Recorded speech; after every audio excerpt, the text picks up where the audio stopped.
Welcome friends. आज हम class 12th SP subject में कंपनी का विसर्जन का अभ्यास करेंगे। आपको पता ही है कि कंपनी की स्थापना किस तरह से होती है या तो फिर उसका अस्तित्व किस तरह से आता है। तो कंपनी एक्ट के अनुसार उसका कृत्रिम व्यक्तित्व होता है, अर्थात के कृत्रिम अस्तित्व आता है। तो उसी तरह जब उसका अस्तित्व कृत्रिम है तो उसकी मृत्यु भी कैसी होगी? कृत्रिम ही होगी। इसलिए उसकी मृत्यु भी अर्थात के इकाई कंपनी भी किस तरह से बंद होगी? कंपनी एक्ट के नीति नियम अनुसार। तो कंपनी का विसर्जन अर्थात क्या कि कंपनी को दिवालिया में ले जाने के लिए विसर्जन की प्रक्रिया जो की जाती है वो प्रक्रिया को कहा जाता है कंपनी का विसर्जन। यहाँ पे आपको अर्थ दिया गया है, ठीक है। यहाँ पे आपको मैंने जो साल में क्वेश्चन पूछे गए हैं 18 to 20 तक उसका मैंने यहाँ पे इंफॉर्मेशन दी हुई है, और इस साल भी कौन से क्वेश्चन के आंसर आएंगे उसका मैं बताती जाऊंगी। यहाँ पे कंपनी का विसर्जन का अर्थ बताया गया है। सामान्य तरीके से क्या कहा जाता है? कंपनी की समापन की प्रक्रिया पूर्ण होना अर्थात पूरी होना, तो उसे क्या कहा जाएगा? कंपनी का विसर्जन हुआ माना जाएगा। आपको पता ही है कि कंपनी का विसर्जन कब होता है? मोस्टली जब उसका दायित्व का प्रमाण कैसा हो जाता है? संपत्ति से अधिक हो जाता है, या तो फिर कंपनी को अलग अलग प्रकार के पक्ष का स्वैच्छिक तरीके से क्या करना चाहते हैं? दिवालिया घोषित कर विसर्जन करना चाहते हैं। तो जब कंपनी के पास दायित्व अधिक हो जाता है तब लिक्विडेटर कंपनी की संपत्तियों का क्या करता है? विक्रय करता है, और लेने की क्या करता है? वसूलात करता है। उसके द्वारा उसको जो भी नकद प्राप्त होती है उससे वो क्या करता है? कंपनी का दायित्व का भुगतान करता है, और दायित्व का भुगतान करने के बाद जो भी रकम उसके पास बचती है वो क्या करता है? कंपनी के अंशधारकों के बीच में उनके हक के अनुसार बांट दी जाती है। यहाँ पे आपको कंपनी विसर्जन की अर्थ डेफिनेशन दी गई है प्रोफेसर LC गोवर के मत अनुसार।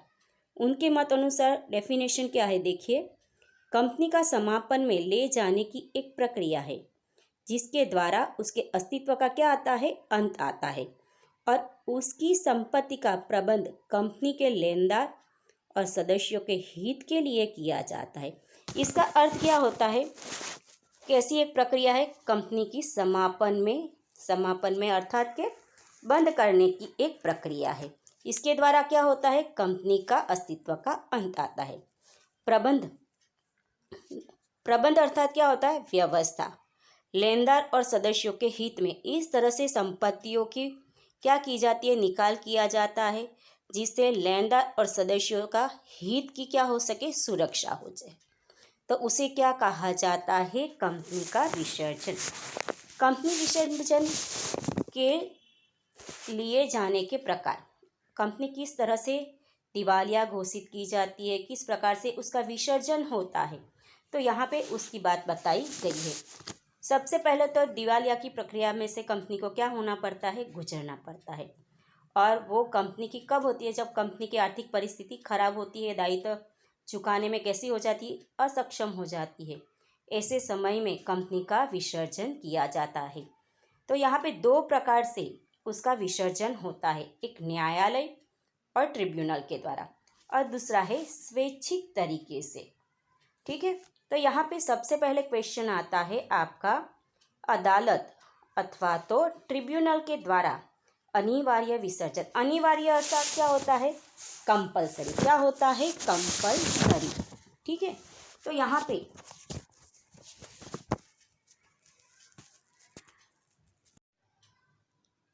पे हमें कंपनी की विसर्जन पे ले जाने के लिए प्रकार के बारे में मैंने बताया। उसके अंदर पहला क्या है?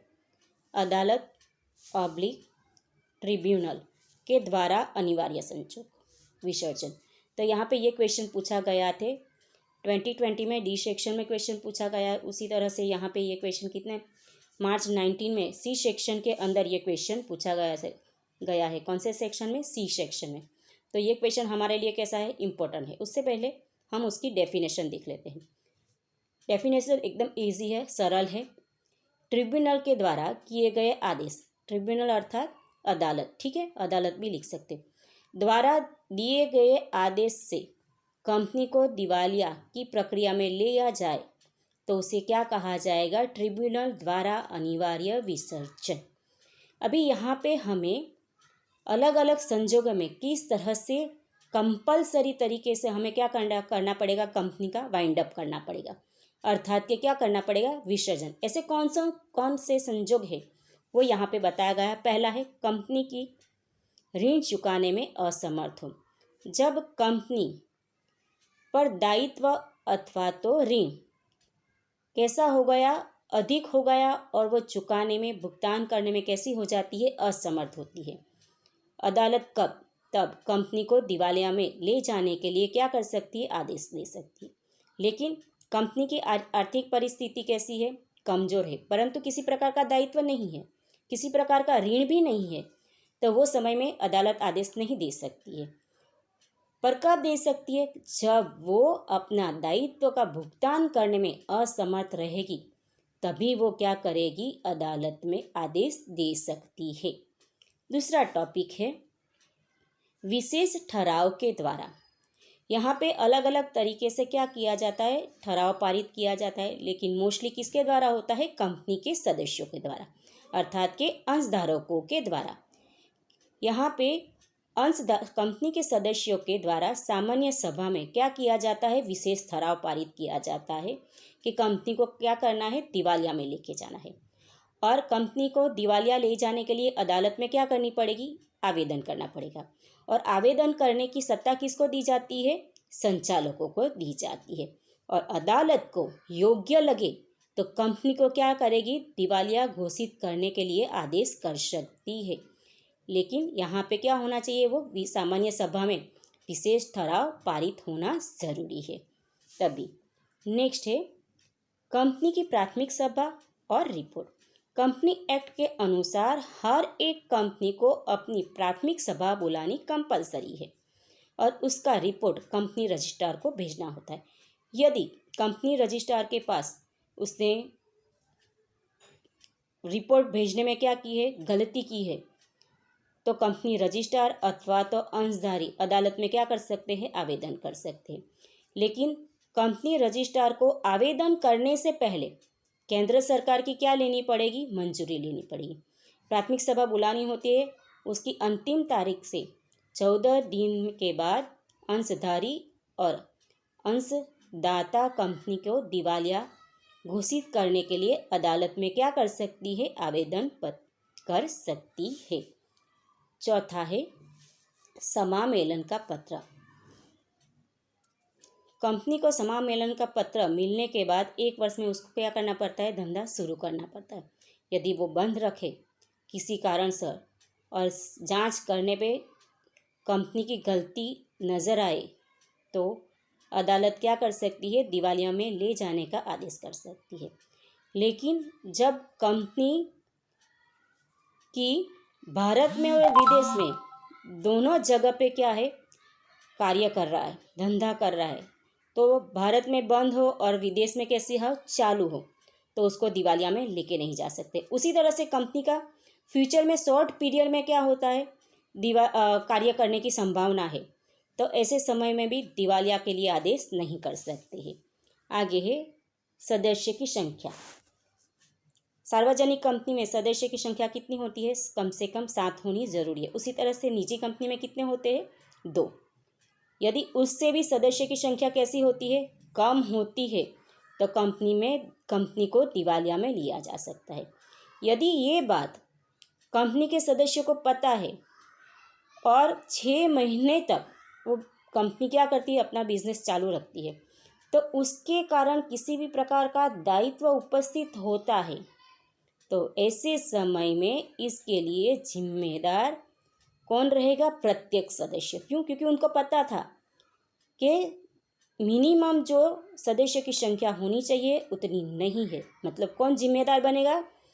दायित्व के लिए निजी तौर पर माना जाएगा जिम्मेदार। आगे है भारत का सार्वभौमत्व और अखंडितता।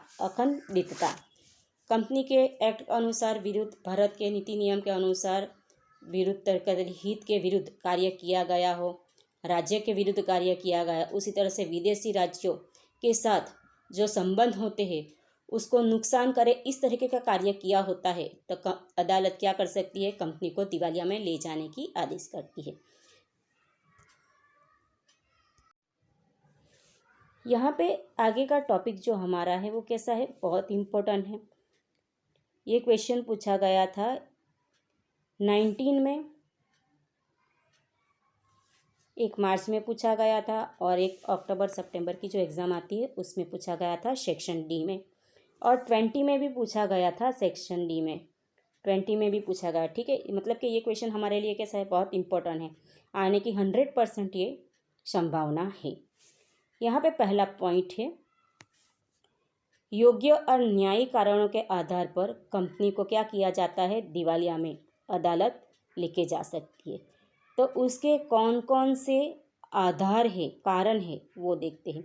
कंपनी में गतिरत होने के कारण कंपनी का प्रबंध का कार्य, मतलब कि कंपनी में प्रबंध का कार्य जो होता है, जो व्यवस्था का कार्य होता है, उसमें क्या हो रहा है, डिस्टर्बेंस आ रहा है, सही से कार्य नहीं कर पा रहे या तो नहीं करने दिया जाता है, तो वो समय में कंपनी को अदालत के द्वारा क्या किया जाएगा, बंद करने का आदेश दिया जाएगा।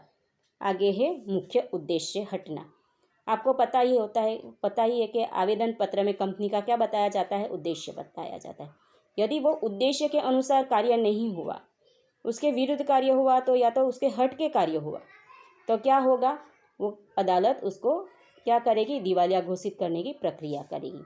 आगे है लगातार हानि होना। कंपनी कंटिन्यू कैसी कर रही है, नुकसान में जा रही है, तो आर्थिक परिस्थिति कैसी हो गई, खराब हो गई, तो ऐसे परिस्थिति में क्या होता है, अदालत आदेश दे सकती है। आगे है कंपनी की रचना और समग्र व्यवहार कपट और छलमय होता है। कंपनी की रचना, स्थापना का कार्य ही कैसा है, कपटपूर्ण है, मतलब गलत तरीके से किया गया है। उसकी पता चलते ही उसको क्या किया जाता है, उसका रजिस्ट्रेशन कैंसिल कर दिया जाता है और उसका विसर्जन कर दिया जाता है। आगे है वित्तीय रिपोर्ट पेश न करना। उसने सही तरीके से अपने रिपोर्ट तैयार नहीं किए हैं और भेजे नहीं, जैसे कि एनुअल रिपोर्ट भेजना होता है हर साल और वो रिपोर्ट भेज ही नहीं रहा है, तो ऐसे समय में भी क्या होगा, उसको कोर्ट के द्वारा आदेश दिया जाएगा। आगे लघुमती के सदस्यों के प्रति चुन। आपको पता है कि कंपनी के हर एक निर्णय किस तरह से लिया जाता है, बहुमत से। तो बहुमत से लेने के कारण ऐसा न होना चाहिए कि जिसका मत कैसे है, कम है, वोटिंग कैसा है, वोट कैसा है, कम है, तो उनके तरफ दुर्लक्ष नहीं होना चाहिए। तो ऐसे उनके प्रति गैर तरीके से वर्तणूक होती है, आर्थिक अहित होता है, तो ऐसे समय में कोर्ट उसको क्या कर सकती है, दिवालिया घोषित कर सकती है। कंपनी विसर्जन का दूसरा टॉपिक है स्वैच्छिक विसर्जन। जो क्वेश्चन पूछा गया था मार्च 18 में और फिर सितंबर दूसरी जो एग्ज़ाम आती है उसमें सेक्शन में ये क्वेश्चन पूछा गया था। ठीक है, तो ये क्वेश्चन भी हमारे लिए कैसा है, इम्पोर्टेंट है। तो सबसे पहले तो यहाँ पे उसका अर्थ पूछा गया था, अर्थात कि स्वैच्छिक विसर्जन अर्थात क्या, और उसके संजोग बताइए, समझाइए। तो यहाँ पे ये सारी बातों का हमें क्या करना है, समावेश करना है। जब कंपनी और उसके लेनदार या सदस्य अदालत में जाना नहीं चाहते हैं और क्या करना चाहते हैं, वो स्वैच्छिक तरीके से विसर्जन करना चाहते हैं, ऐसा उन्होंने निर्णय ले लिया है, तो वो क्या कर सकते हैं, आपस में ही अपने हक निश्चित करके कंपनी का क्या कर सकते हैं, विसर्जन कर सकते हैं। देखिए यहाँ पे डेफिनेशन दी गई है, कंपनी के सदस्य और लेनदार, ठीक है, किस अदालत के हस्तक्षेप बिना, मतलब अदालत को उसके अंदर शामिल किए बिना कंपनी को क्या कर सकते हैं, दिवालिया में ले जा सकते हैं। तो उसके लिए जो भी प्रक्रिया करनी होती है वो प्रक्रिया को क्या कहा जाएगा, स्वैच्छिक दिवालिया, विसर्जन या तो फिर समापन कहेंगे। स्वैच्छिक समापन के संजोग कौन से होते हैं, कंपनी की मुद्दत, घटना बनाव और विशेष ठहराव। तो यहाँ पे किस प्रकार से हो सकता है स्वैच्छिक विसर्जन, 3 प्रकार से। कौन कौन से, ये 3 है। तो फर्स्ट देखते हैं कंपनी की मुद्दत। यदि कंपनी के नियमन पत्र में, किस में, नियमन पत्र में कंपनी की स्थापना कि समय अवधि पहले से निश्चित कर दी। जैसे कि समझ लो कि कंपनी की स्थापना 10 साल के लिए की गई है, तो जैसे ही 10 साल खत्म होंगे वैसे ही कंपनी का क्या हो जाएगा, विसर्जन हो जाएगा और समापन की क्या की जाएगी, प्रोसीजर की जाएगी।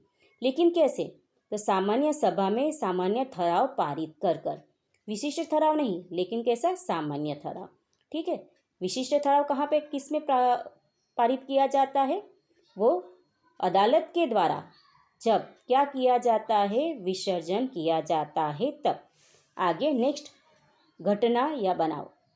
कोई घटना ऐसी बन जाती है कि कंपनी का विसर्जन किया जाए और नियमन पत्र में वो घटना के बारे में उल्लेख किया गया हो, तो क्या होगा, वो घटना बनेगी, वैसे ही कंपनी की सामान्य सभा में उसको कंपनी का समापन में लेके जाने के लिए ठराव पारित किया जाएगा। कौन सा ठराव, सामान्य ठराव। ठीक है, अभी नेक्स्ट है विशेष ठराव।